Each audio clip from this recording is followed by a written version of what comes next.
I got up this morning and I could not believe that it had been 11 years. I remember this image. I saw it while I was standing, I think in my boxer shorts, getting ready for work in my home in Tampa. That happened at about 5:30 in the afternoon, and I was on the air and I watched it live. The images that we saw, I know none of us forget them. How could you? Some have tried to forget. It's funny, the New York Times, I have it around here someplace, the New York Times, thank you. The New York Times and the Wall Street Journal, this is fantastic. Show me what's missing here. Wall Street Journal, New York Times. What's missing is any coverage of 9/11 on the front page. Say what you will about MSNBC, but MSNBC was wall-to-wall coverage on it all day today. I don't know if anybody's watching, but it's pretty amazing. Of course, then again, their sister network maybe was just to provide coverage. This morning, Good Morning America and CBS This Morning carried this morning's moment of silence. That's it, 1 minute of silence. But NBC and the Today Show, they decided, why not? Why don't we just do that interview with Keeping Up with the Kardashians?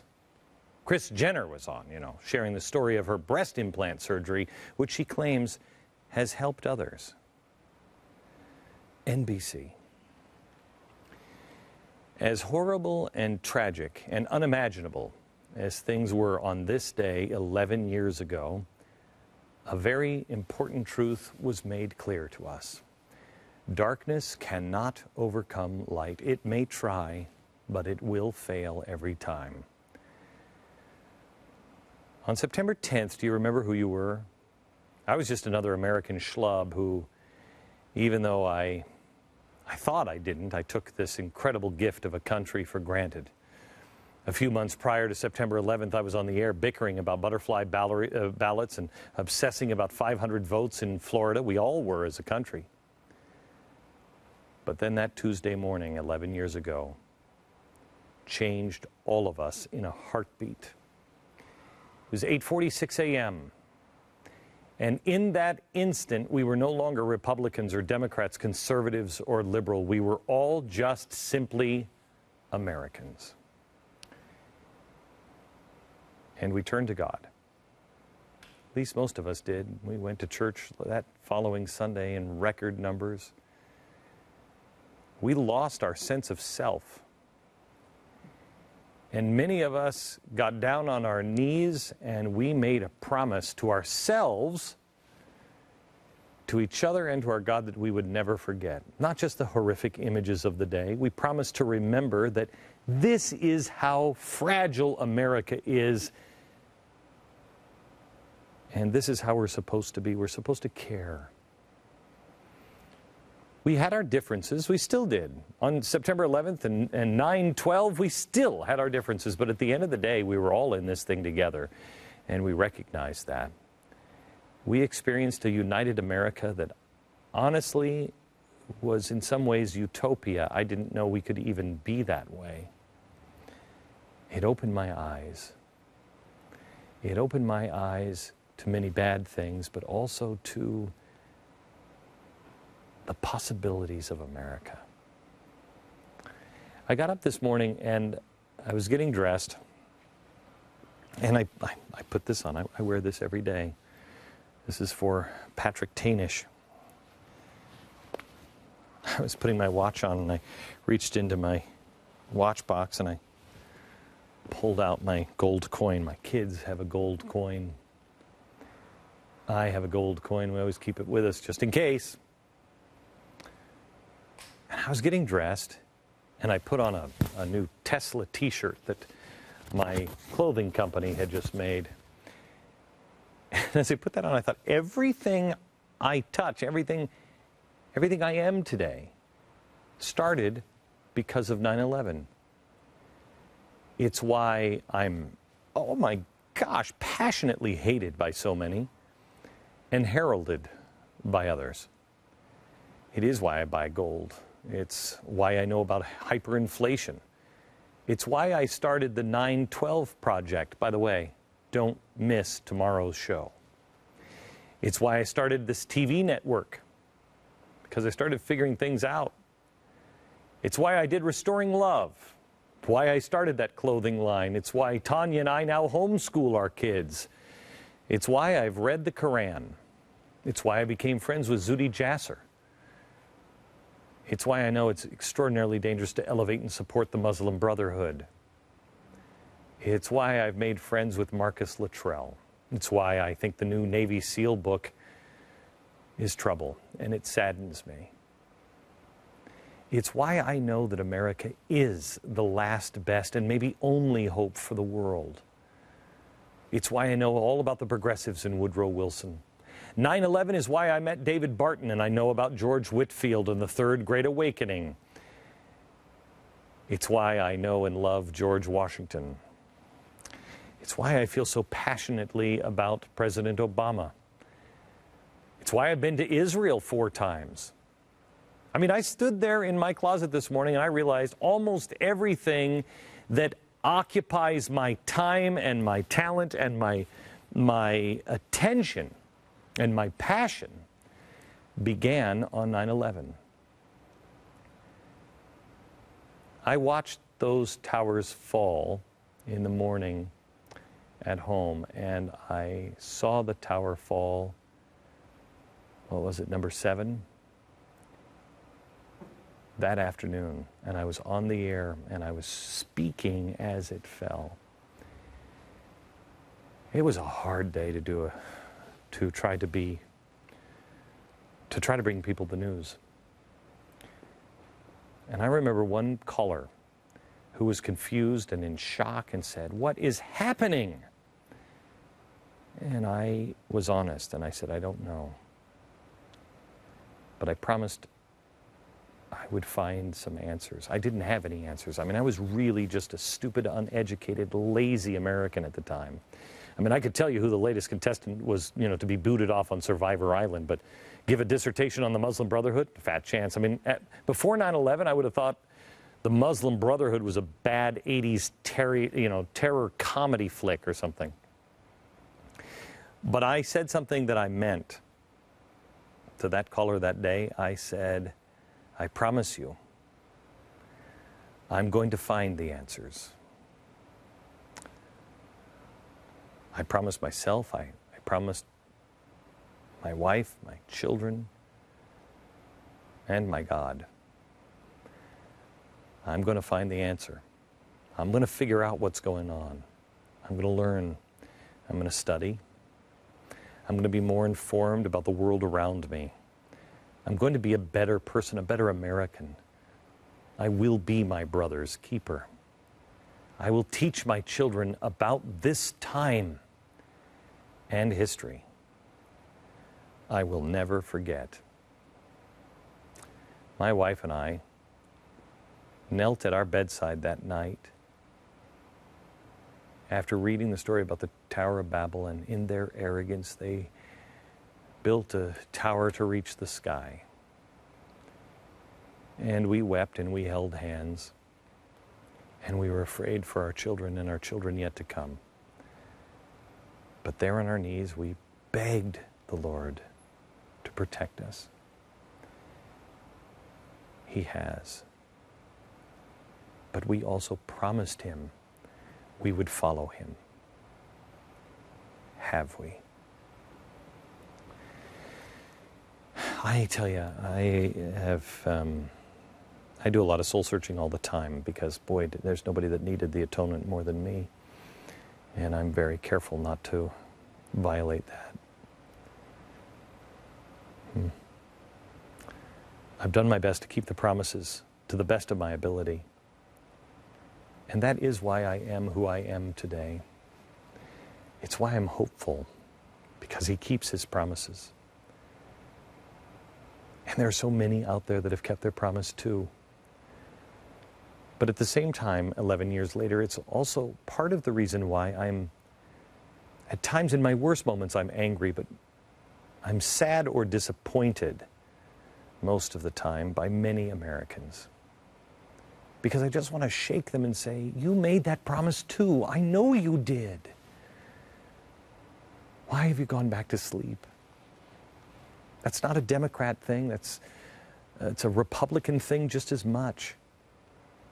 It's not a liberal. It's conservatives. Everybody, people have gone back to sleep. And because of that, we have done serious harm to an entire generation and country.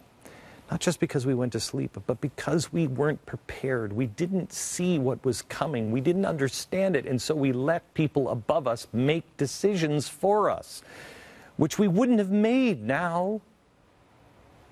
But we didn't know. We weren't ready.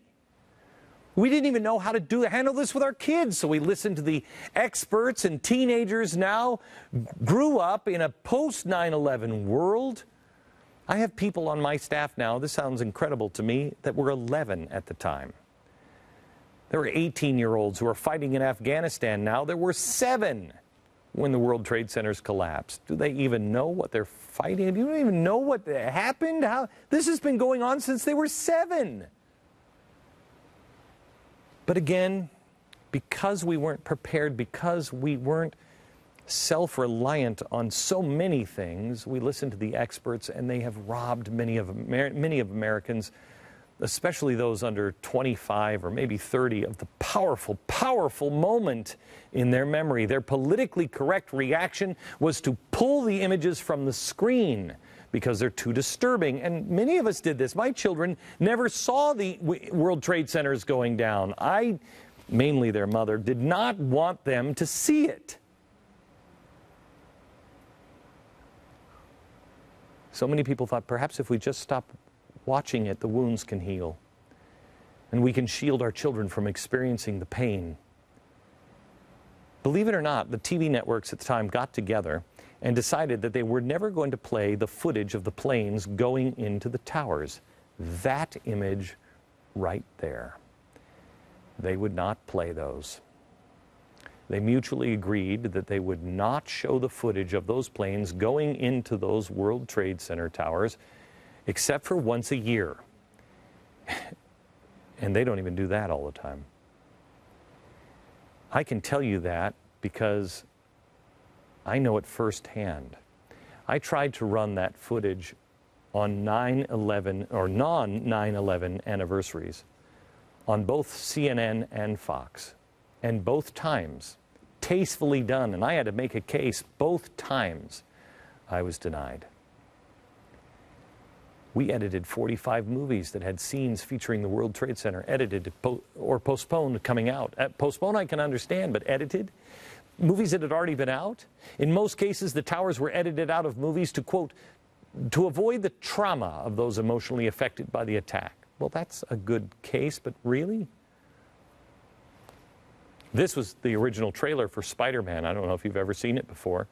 It was edited to cut out a scene showing Spider-Man capturing a helicopter between the World Trade Center. Catch the bad guys.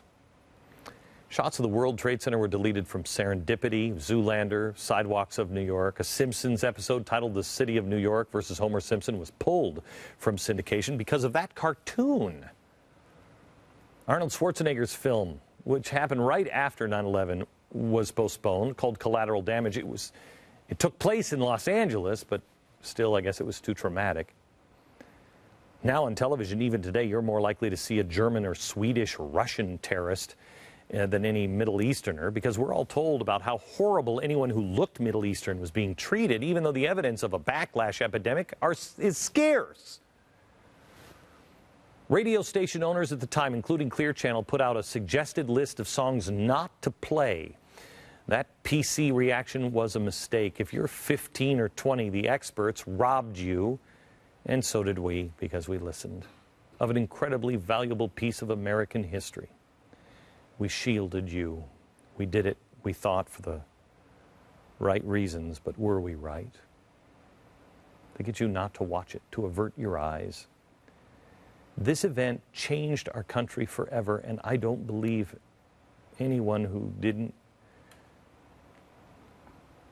see it firsthand doesn't understand.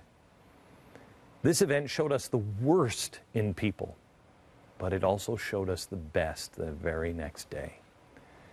An entire generation of kids will look at 9/11 just as another date in history class to memorize. They won't feel it like you do or I do. It's not a turning point for them. They have no recollection of how great the loss was, how great the loss of freedom was. How much freedom have we just pissed away? They'll dutifully walk up to the security line and take their shoes off and hand over any bottle liquid in a container that's larger than 3 ounces, but they have no clue why they're doing it or why their ticket still today has a September 11th fee tacked on to it to cover extra security costs.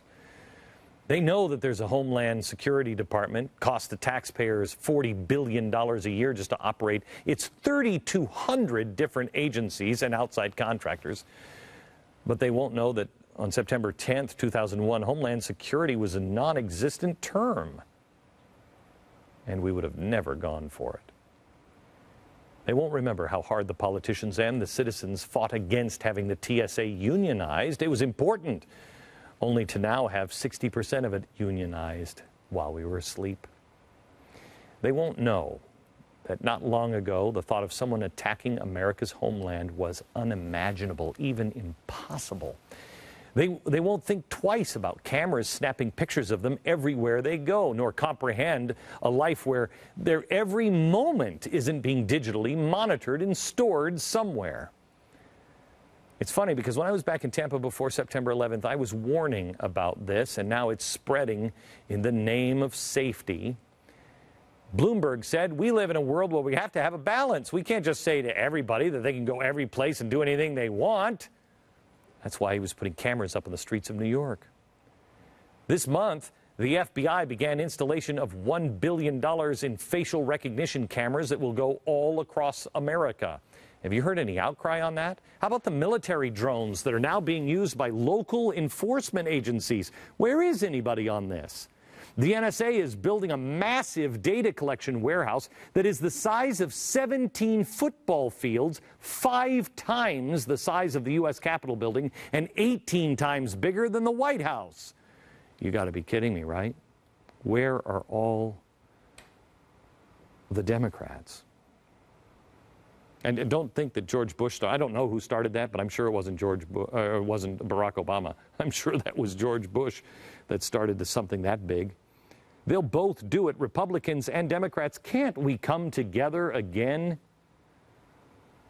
How about on the push for a cybersecurity bill? The president now wants to make it an executive order because he couldn't get it through Congress. It's going to prevent a digital Pearl Harbor. Give us more safety. It will give the government authority to commandeer technologies all across the spectrum, including the technology that is bringing you this program in the event of an emergency. It can't just be me, right? It can't just be because I'm not going to vote for Barack Obama. Is there nobody on the other side that's concerned about this, that our every move is being recorded and stored? Remember, if you have enough government regulation, everyone's a criminal. I mean, are you sure that you're not in violation of the IRS code? If they really wanted to get you, of course you're in violation. There's 80,000 pages, and much of it disagrees with itself. The government is giving itself power to take over infrastructure wherever it deems necessary. Geez, our Department of Agriculture has a SWAT team now. Everyone remembers this famous line. I thought about this morning. Remember Ferris Bueller's Day Off? And you remember Ben Stein? Anybody? Do you remember what he was teaching on the chalkboard? Watch. We have a similar debate over this. Anyone know what this is, class? Anyone? Anyone? Anyone? Anyone seen this before? The Laffer curve. Anyone know what this says? It says that at this point on the revenue curve, you will get exactly the same amount of revenue as at this point. This is very controversial. Does anyone know what Vice President Bush called this in 1980? Anyone? Something DOO economics. The Laffer curve. The Laffer curve now, when that movie was made, it was controversial, but now it's not. You know who's confirmed this? At the time that this was controversial, they said 70%. If you tax the people 70%, you start to really, it's just, that's where the hump is. But now, believe it or not, University of California at Berkeley. In fact, the couple whose the wife in the couple, I think her name is Romer, she's one of the head economists for Barack Obama. The number is 33%. If you have a tax rate at 33%, you get the maximum revenue. But after that, people stop working, or you start hurting business and everything else until it goes down to zero. So it's zero here. If you tax zero, it's zero. And if you tax 100% at this end, you also get zero revenue, because nobody's got anything to give you. No, there's no business. It's the hump right here. There is a balance, and you can't push it any farther. They think the number is about 33. I'd like to give you this. I thought about this morning. If we have that with taxes and revenue, surely there's got to be the Beck security curve. There's got to be a bump someplace where at some point, if you want freedom, you have to have security. If you have no security, you have no police, there's zero freedom, because nobody can go out of their house. But at some point, you have so much security that you also have zero freedom. Where are we on this curve? I suggest to you we are either at the top or damn near the top. People are no longer trying to trust me on this. Trust me on this. If we continue down this path, people will no longer worry about protecting themselves from an outside force. People will start worrying more about the security of the government.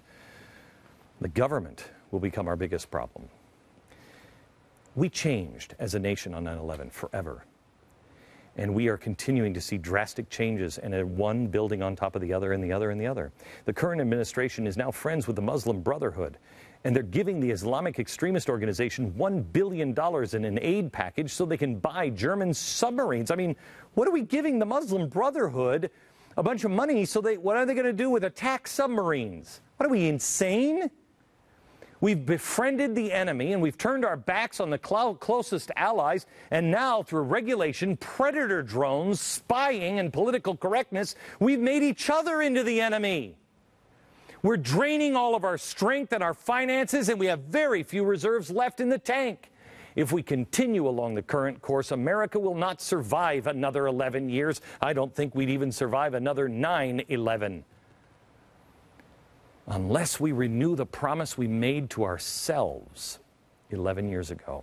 Unless we become the people we said we would be. Can you remember what your life was like the day before September 11th? Because I really don't. But I can tell you what I've done with every single day since. I ask you tonight to take inventory of what you've accomplished in the last 11 years. You know, they haven't even finished building the stupid tower, and it's pissing me off. I got news for you. They haven't gotten it done. But if you look at your life in the last 11 years, if there's not a huge, long list of how you've been changed for the better, go back to the drawing board and start again. I said it 11 years ago, and it holds true today. Nothing can destroy us except for ourselves. How are we doing on that front? I suggest not well. Tomorrow, this network takes a gigantic leap. And I want you here at 5 o'clock, because I'm not only going to start that tomorrow, but also I'm going to show you a path that I've been charting over the last 2.5 years that also begins tomorrow. I believe this is the next big phase of my career. And by next summer, I hope to be fully on that path, with some of you perhaps by my side. Others may remain on guard right where you stand today. And others, you might find yourself in a field someplace else. But we have to promise to each other that none of us will go back to sleep like we were on 9/10. Never forget. We owe it to those who died 11 years ago today. We owe it to those who died ever since, trying to fight this that we're now ignoring. You owe it to yourself. You owe it to your spouse. You owe it to your children. You owe it to all those founders who came before us that gave us this country. And most of all, we owe it to our God.